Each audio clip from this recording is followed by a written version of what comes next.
$1, c'est tout ce qui restait à Tobias Marsh dans sa poche usée lorsqu'il entra dans cette vente aux enchères de bétail, un billet froissé entre lui et la perte de tout ce qu'il travaillait toute sa vie.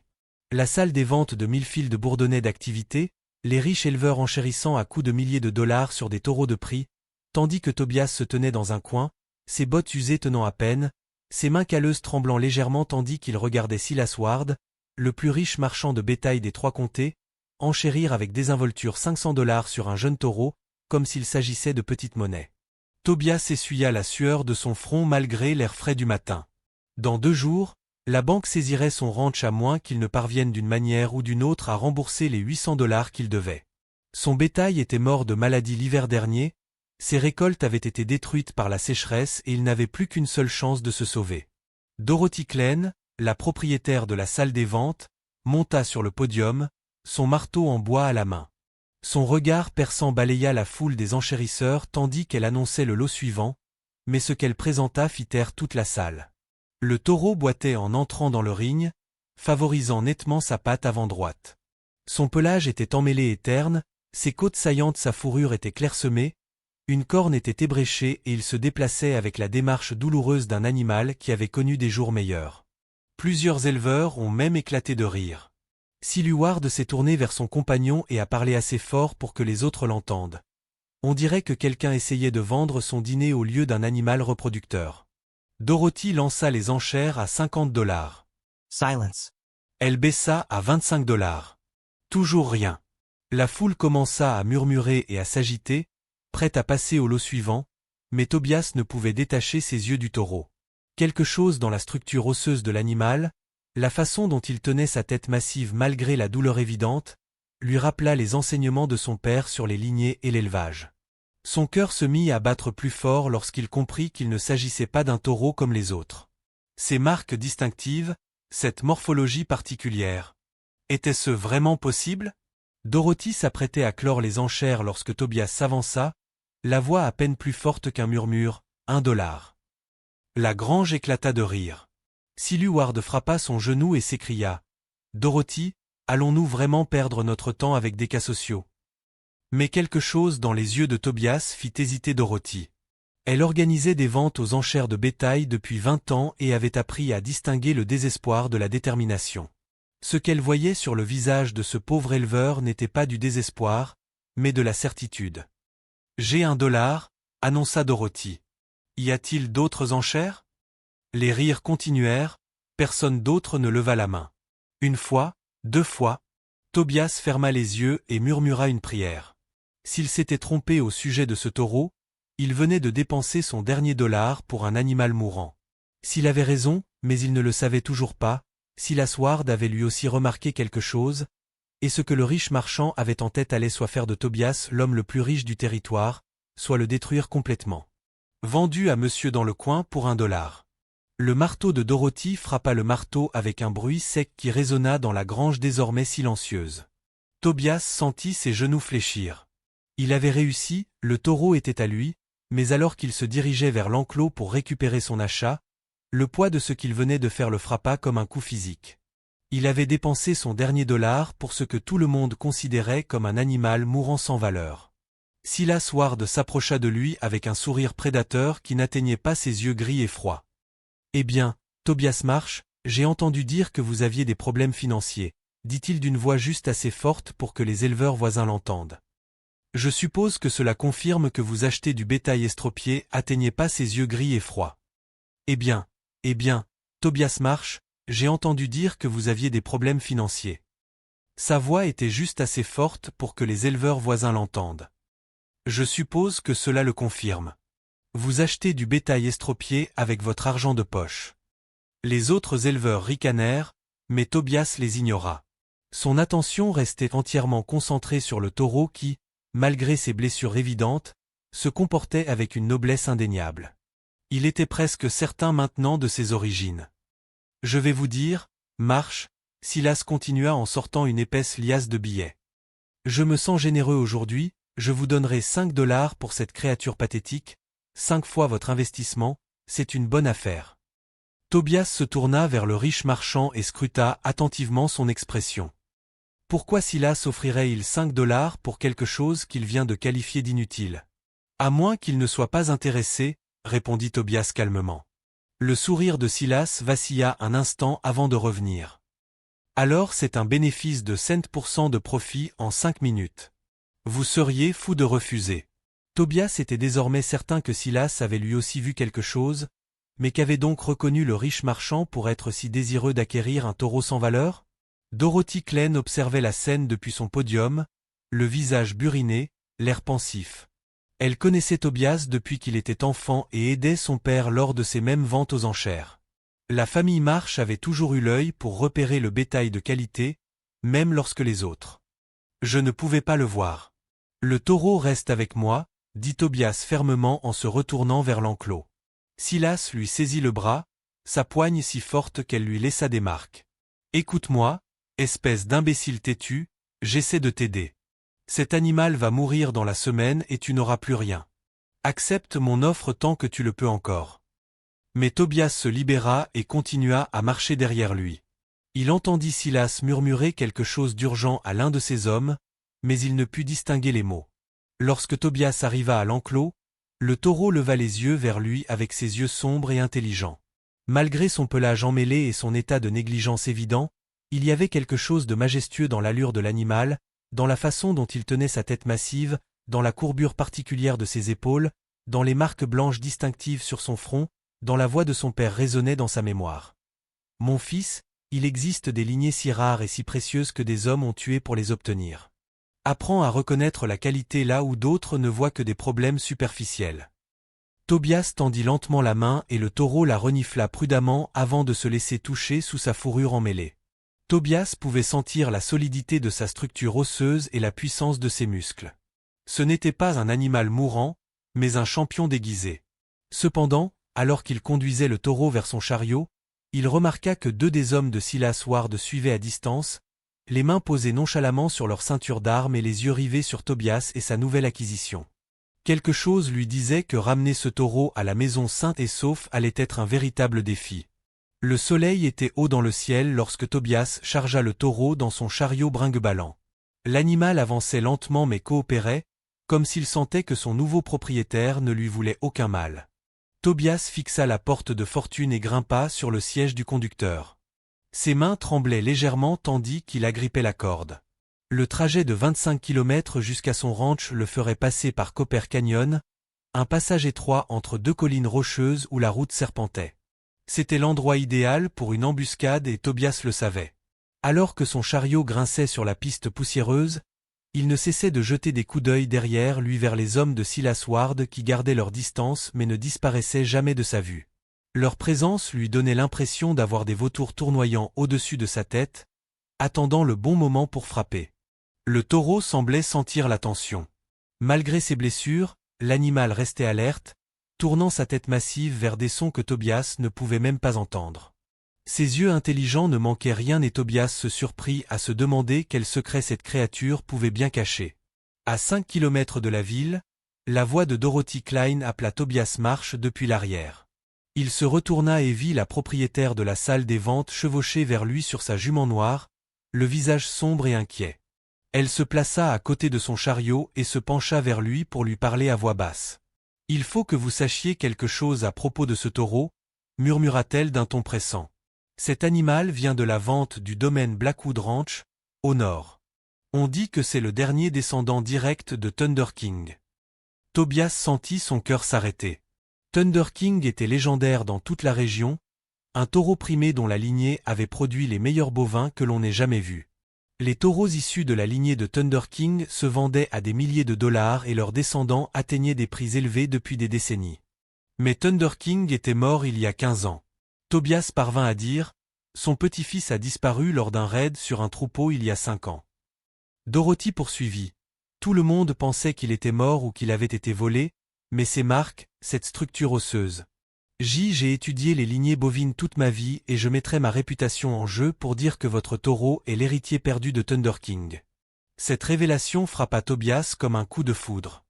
Si Dorothy avait raison, il n'avait pas seulement acheté un taureau pour $1, il avait acheté une mine d'or vivante dont les frais de saillie seuls pouvaient le rendre riche au-delà de ses rêves les plus fous. Mais l'expression de Dorothy restait troublée. Il y a autre chose que vous devriez savoir. Siluard était à la vente du domaine Blackwood. Il sait exactement ce que vous, et il ne vous laissera pas le garder. Comme si ces paroles l'avaient invoqué, le bruit de sabots se rapprochant résonna devant eux. 3 cavaliers émergèrent de derrière un groupe de rochers qui bloquaient l'étroit sentier. Silas Ward était assis au centre, la main posée sur son pistolet. « C'est la fin du chemin, marche !» cria Silas avec un sourire froid. « Il est temps de rediscuter du prix de vente. » Mais ce qu'aucun d'entre eux n'avait remarqué, c'était la réaction du taureau à la voix de Silas Ward. Les oreilles de l'animal se sont aplaties contre sa tête et un grondement grave et menaçant a commencé à monter dans son imposante poitrine. Tobias a eu la bouche sèche lorsque Silas Ward et ses hommes ont bloqué le chemin devant eux. Derrière lui, il pouvait entendre les 2 autres cavaliers se rapprocher, les piégeant dans l'étroit passage du canyon. Dorothy Klein, la mère, sautillait nerveusement, sentant désormais le danger. « Silas !» a crié Dorothy, d'une voix calme malgré la. Dans ces circonstances, ce genre de comportement n'est pas nécessaire. La vente était équitable et légale. Silas rit, mais il n'y avait aucune trace d'humour dans sa voix. Dorothy, tu sais aussi bien que moi ce qu'est vraiment ce taureau. Aucun pauvre fermier ne mérite de tomber sur une telle fortune. Son regard froid fixé sur Tobias, il déclara, « Je suis prêt à offrir $500. C'est ma dernière offre. » Tobias sentit la sueur couler dans son dos. $500 sauverait son ranch et lui laisserait beaucoup d'argent. C'était plus d'argent qu'il n'en avait vu depuis des années, mais quelque chose au fond de lui disait de refuser. « Le taureau n'est pas à vendre, » dit-il calmement. Le mot sembla rester suspendu dans l'air comme de la poudre à canon attendant une étincelle. La main de Silas se rapprocha de la crosse de son pistolet et ses hommes se déplacèrent sur leur selle, mais le taureau fit alors quelque chose d'inattendu. L'énorme animal se releva péniblement dans le fond du chariot malgré sa patte blessée et poussa un cri que Tobias n'avait jamais entendu auparavant. Ce N n'était pas tout à fait un mugissement ou un rugissement, mais quelque chose de plus profond et de plus primitif, le son d'un alpha affirmant sa domination. Le cheval de Silas Ward recula, les oreilles aplaties en signe de soumission. Les autres chevaux commencèrent à s'agiter et à hennir nerveusement, réagissant à un signal primitif que leurs cavaliers ne pouvaient comprendre. « Mais qu'est-ce que c'est que ça ?» marmonna l'un des hommes de Silas, luttant pour contrôler sa monture soudainement nerveuse. Dorothy Klein fixait le taureau, les yeux écarquillés. « Je n'ai jamais rien vu de tel. C'est comme s'il savait exactement qui il est. Si vous étiez Tobias, que feriez-vous? Accepteriez-vous l'offre de Silas et sauveriez-vous votre ranch avec de l'argent garanti, ou refuseriez-vous et risqueriez-vous tout sur un taureau qui pourrait ne pas survivre à la semaine? Dites-le-moi dans les commentaires, j'ai besoin de savoir quel choix vous feriez, car la décision que Tobias allait prendre allait soit faire de lui l'homme le plus riche des 3 comtés, soit le faire tuer dans ce canyon. Tobias regarda les yeux intelligents du taureau et y vit quelque chose qui prit la décision à sa place. Il ne s'agissait plus seulement d'argent, mais de prouver que parfois, les outsiders gagnent. « J'ai dit que le taureau n'était pas à vendre, » répéta Tobias d'une voix plus forte. Le visage de Silas était sombre de rage. « Alors je suppose que nous devrons le prendre, » dit-il en levant la main pour faire signe à ses hommes. Mais avant que quiconque ait pu dégainer son arme, une nouvelle voix trancha la tension comme un couteau. « Je ne ferai pas ça à ta place, Ward. » Le shérif Blake Monroe émergea de derrière les rochers sur la crête au-dessus de lui, son fusil pointé directement sur Silu. Les 2 insignes de shérif adjoint brillaient au soleil tandis que des pas faire s'assis j'étais-vous.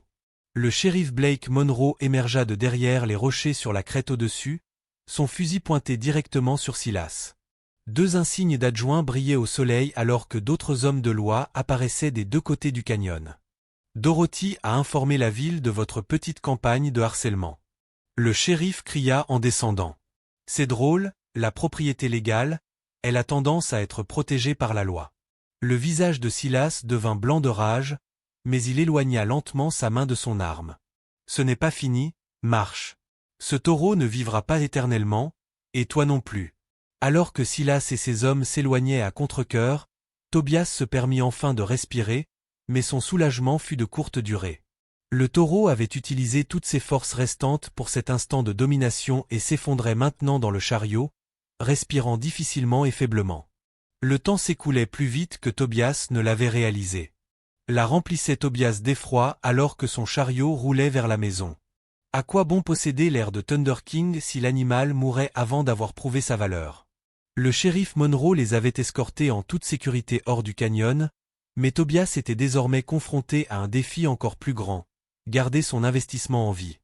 Dorothy Klein écrivit à côté de ses yeux expérimentés qui examinaient le taureau affaibli. Il a besoin de nourriture, d'eau et de soins médicaux immédiatement. Cette boiterie suggère une ancienne fracture qui n'a jamais guéri correctement et il avait clairement été affamé. Le ranch de Tobias apparut, une modeste propriété avec une grange délabrée et une petite maison qui avait connu des jours meilleurs. La propriété semblait encore plus délabrée à côté de la maison bien entretenue de Dorothy, mais c'était leur maison. Plus important encore, elle disposait de tout ce dont il avait besoin pour soigner un taureau malade. Alors qu'ils entraient dans la cour, le voisin de Tobias, le vieux Fletcher Knox, émergea de derrière la grange où il réparait des clôtures. Fletcher avait travaillé avec du bétail toute sa vie et possédait une capacité presque surnaturelle à diagnostiquer les animaux malades. « Qu'est-ce que tu as là, Tobias » demanda Fletcher, puis il s'arrêta net lorsqu'il vit le taureau. Son visage buriné pâlit. « Douce mère de Pearl, où l'avez-vous trouvé ? » « Je l'ai acheté pour $1 à la vente aux enchères de Millfield, » répondit Tobias en descendant du chariot. Fletcher fit lentement le tour du chariot, son œil expert examinant chaque détail de l'état du taureau. « Mon garçon, as-tu la moindre idée de ce que tu as là ? Dorothy pense qu'il pourrait être de la lignée de Thunder King. »« Il pourrait ?» Fletcher rit, mais c'était un rire d'étonnement plutôt que d'humour. « Mon garçon, j'ai aidé. Il y a 30 ans, Thunder King a donné naissance à son premier veau. Ce taureau a exactement les mêmes marques, la même structure osseuse, la même prestance. Ce n'est pas possible, c'est sûrement le petit-fils de Thunder King. » Cette confirmation frappa Tobias comme un coup physique. Il venait vraiment de tomber sur l'opportunité de sa vie, mais l'expression de Fletcher devint rapidement sérieuse. Le problème, c'est qu'il est en mauvaise posture. Sa patte a été cassée et mal soignée, il est sous-alimenté et n'a probablement pas reçu les soins appropriés depuis des mois. Vous avez peut-être 3 jours pour le remettre sur pied, sinon il ne survivra pas assez longtemps pour voir sa première saillie.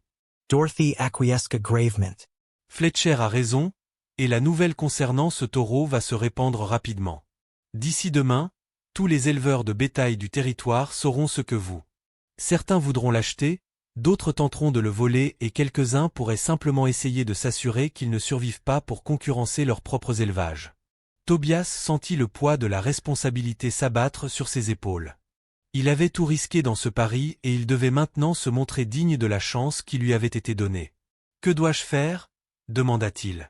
Fletcher examinait déjà la patte blessée du taureau. « Tout d'abord, nous allons le mettre à l'aise et le nourrir, puis nous nous occuperons de sa patte, mais Tobias, tu dois comprendre une chose. Soigner ce taureau demandera plus que des médicaments et de bonnes intentions. » Que voulez-vous dire ? Fletcher leva les yeux, le regard grave. Il faudra un miracle. Si vous aimez cette histoire, abonnez-vous à la chaîne. Mais alors que les 3 hommes s'efforçaient de déplacer le taureau dans la grange, aucun d'entre eux ne remarqua la silhouette qui les observait depuis les collines. Silas Ward n'en avait pas fini avec Tobias Marsh et venait d'imaginer un plan qui résoudrait tous ses problèmes d'un seul coup. La nuit tomba sur le ranch de Tobias comme une lourde couverture, mais le sommeil était loin de ses préoccupations. Il était assis dans la grange, à côté de l'enclos du taureau, observant chaque respiration de l'animal à la lumière d'une lanterne. Fletcher avait fait tout ce qu'il pouvait. Nettoyer la plaie infectée sur la patte, fournir du foin frais et de l'eau propre, et administrer les médicaments dont il disposait, mais l'état du taureau restait critique. Sa respiration était superficielle et il touchait à peine à sa nourriture. Tobias se surprit à murmurer des mots d'encouragement à l'énorme animal, se sentant ridicule mais incapable de s'arrêter. « Allez, mon grand, tu as du sang royal dans les veines, ne m'abandonne pas maintenant. » Vers minuit, Dorothy Klein arriva avec un sac en toile en bandoulière. « J'ai pensé que tu aurais peut-être besoin d'aide pour veiller, » dit-elle doucement en s'installant sur une botte de foin. « Tu n'as pas besoin de faire ça, » répondit Tobias. « Vous en avez déjà fait plus qu'il n'en faut. » Mon garçon, je travaille dans le secteur de l'élevage depuis 25 ans et je n'ai jamais vu un taureau comme celui-ci. Si nous parvenons à le sauver, il changera tout, non seulement pour vous, mais aussi pour l'élevage bovin dans toute la région. » Ils restèrent assis un moment dans un silence confortable, observant tous deux la respiration laborieuse du taureau, puis Dorothy ouvrit son sac et en sortit une petite bouteille en verre remplie d'un liquide sombre. « Qu'est-ce que c'est ?» demanda Tobias. « Une recette que mon grand-père m'a apprise, un vieux remède cherokee pour les animaux malades, de l'extrait d'écorce d'arbre, du miel et quelques autres ingrédients. Il a sauvé plus d'animaux que tous les médicaments vétérinaires que j'ai pu voir. » Elle versa le mélange dans un petit seau d'eau et s'approcha prudemment de la tête du taureau. Les yeux de l'animal s'ouvrirent, et pendant un instant, Tobias crut voir une lueur de reconnaissance dans son regard intelligent. Le taureau renifla le mélange avec prudence, puis commença à boire lentement, d'abord, puis avec une avidité croissante, il vida tout le seau. « C'est bon signe, » murmura Dorothy. « Il veut vivre. » Mais leur moment d'espoir fut brisé par le bruit de verre brisé provenant de la maison. Tobias attrapa son fusil et se dirigea vers la porte de la grange, le cœur battant à tout rompre dans l'obscurité.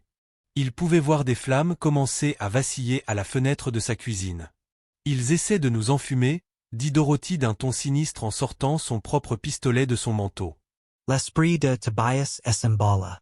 Si la maison brûlait, il perdrait tout ce qu'il possédait, à l'exception du taureau, mais s'il quittait la grange pour lutter contre l'incendie, les hommes de Silas Ward pourraient voler ou tuer l'animal pendant qu'il serait distrait. « Reste avec le taureau, » ordonna Dorothy. « Je m'occupe du feu. »« Je ne peux pas te laisser faire ça, protesta Tobias. « Tu peux et tu le feras. Ce taureau vaut plus que ta maison, ta grange et tout le reste réuni. Si nous le perdons maintenant, Silas Ward remportera tout. » Avant que Tobias n'ait pu argumenter davantage, Dorothy était déjà partie en courant vers la maison en feu, son arme à la main. À travers la porte de la grange, il pouvait voir des ombres bouger autour de sa propriété. Au moins 3 hommes s'efforçaient de propager les flammes. Le taureau se releva péniblement, sentant le danger malgré ses blessures. L'énorme animal. Sa présence remplissait l'étable d'une puissance à peine contenue. Ses yeux sombres fixaient Tobias avec une intensité qui semblait presque humaine. Des coups de feu retentirent depuis la maison. La voix de Dorothy cria quelque chose que Tobias ne put distinguer à cause du rugissement des flammes, mais il entendit alors quelque chose qui lui glaça le sang. Le bruit d'hommes s'approchant de la grange, des bottes lourdes sur le gravier, des voix chuchotées planifiant leur attaque. Tobias leva son fusil et se positionna entre la menace qui approchait et le taureau. Quoi qu'il arrive ensuite, il ne se laisserait pas faire sans se battre. La porte de la grange commença à s'ouvrir en grinçant et une ombre apparut dans l'embrasure. La porte s'ouvrit en grand et Silas Ward entra dans la lumière vacillante de la lanterne, son arme à la main.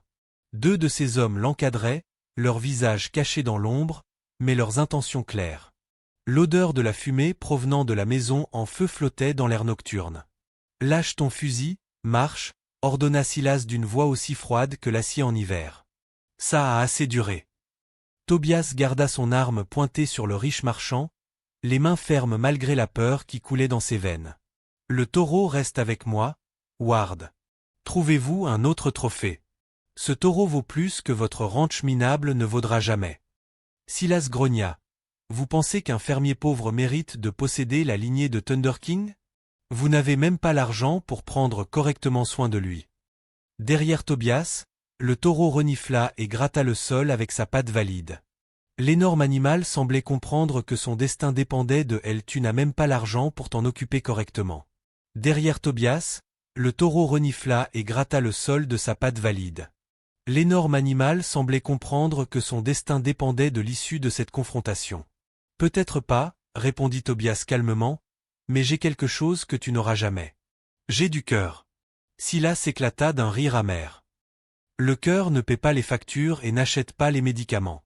Ce taureau est en train de mourir et tu le sais. Vends-le-moi maintenant et tu auras quelque chose à montrer pour cette folie. » La confrontation était tendue comme une corde de guitare. Tobias pouvait entendre Dorothy continuer à lutter contre le feu à l'extérieur, des coups de feu ponctuant la nuit. Sa maison était peut-être perdue, mais il n'abandonnerait pas le taureau, pas maintenant, pas alors qu'il était si près de tout changer. Puis quelque chose de remarquable se produisit. Le taureau fit un pas en avant dans son enclos malgré sa patte blessée et poussa le même cri primitif qu'ils avaient entendu dans le canyon, mais cette fois, c'était différent, plus fort, plus imposant, le son d'un roi reprenant son trône.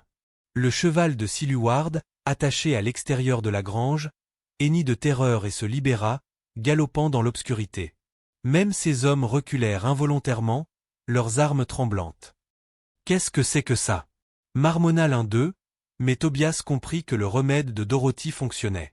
Le taureau guérissait, et avec le retour de ses forces, venait toute la puissance de sa lignée. Ce n'était pas n'importe quel animal, c'était un roi, et il le savait. « Dernière chance, marche, » dit Silas, mais sa voix avait perdu toute assurance. 500 $ et nous en tirons tous. Tobias regarda dans les yeux intelligents du taureau et y vit quelque chose qui scella sa décision.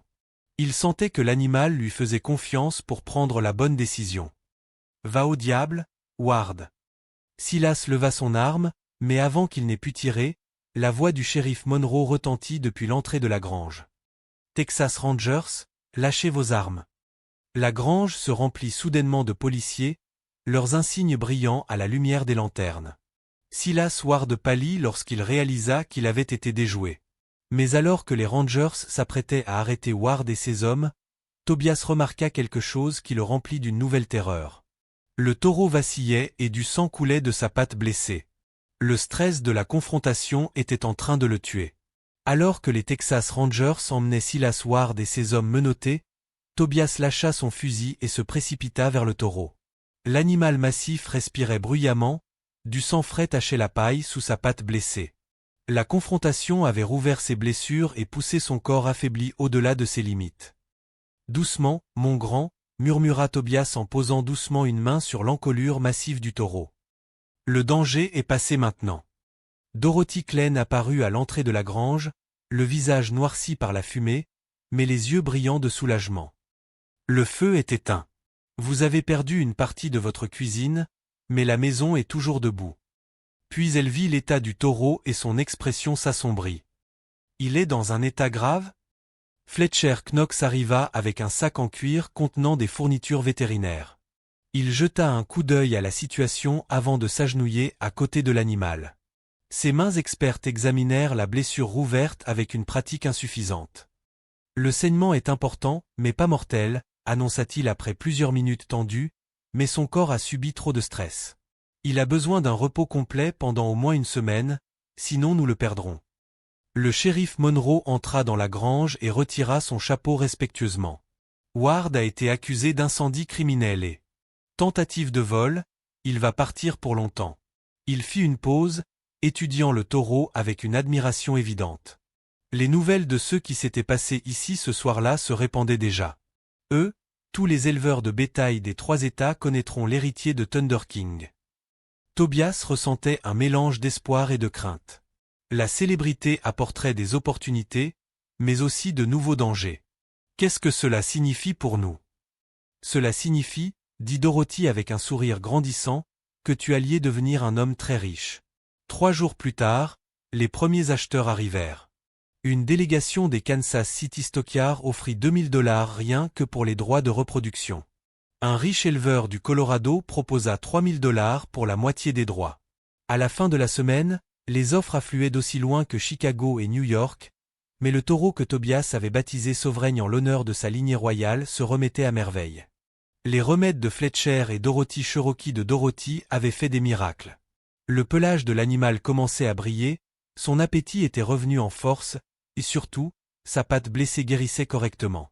Pour la première fois depuis des années, Tobias se tenait dans la grange récemment réparée, regardant Sovereign paître paisiblement dans son spacieux box. La banque avait été remboursée en totalité et il lui restait suffisamment d'argent pour reconstruire sa maison et agrandir son exploitation. Mais plus que l'argent, Tobias avait gagné quelque chose d'inestimable. Le respect de sa communauté et la certitude que parfois, les plus grands risques rapportent les plus grandes récompenses. Un coup à la porte de la grange interrompit ses pensées. Dorothy Klein entra, un sac en toile familier sur l'épaule. « Je vous ai apporté quelque chose », dit-elle en sortant un livre relié en cuir orné. Il s'agissait du document officiel retraçant la lignée de Sovereign, qui remontait jusqu'à Thunder King lui-même. Cela rend tout légal et officiel. Tobias ouvrit le livre avec des mains tremblantes. Là, dans une écriture élégante, se trouvait la lignée complète de Sovraigne, un arbre généalogique de champions qui ressemblait à celui d'une famille royale. Son pari d'$1 lui avait bel et bien permis d'acheter un roi. 6 mois plus tard, Sovraigne avait engendré son premier veau, un veau mâle parfait qui s'était vendu $5000 avant même d'être sevré. Les frais d'étalon généraient à eux seuls plus de revenus que Tobias n'aurait jamais pu imaginer. Si vous appréciez l'histoire, abonnez-vous à la chaîne. Mais la véritable victoire n'était pas l'argent, c'était de prouver que parfois, quand tout le monde voit une faiblesse, la sagesse voit un potentiel. Parfois, les plus grands trésors se cachent sous l'apparence de choses dont personne ne veut. Tobias Marsh, le pauvre éleveur qui avait misé son dernier $, sur un taureau rejeté, était devenu l'éleveur de bétail le plus prospère du territoire. Sovraigne régnait sur un troupeau de champions en pleine expansion, sa lignée se répandait à travers le pays et ses descendants se vendaient à des prix élevés partout où ils étaient vendus. L'investissement d'$1 s'était transformé en un empire valant des centaines de milliers de dollars, assurant non seulement l'avenir de Tobias, mais aussi l'héritage de sa famille pour les générations à venir. Cliquez maintenant sur la vidéo à l'écran pour découvrir une histoire encore plus belle que celle-ci, avec un rebondissement si puissant que vous ne l'oublierez pas de sitôt. Cliquez sur la vidéo.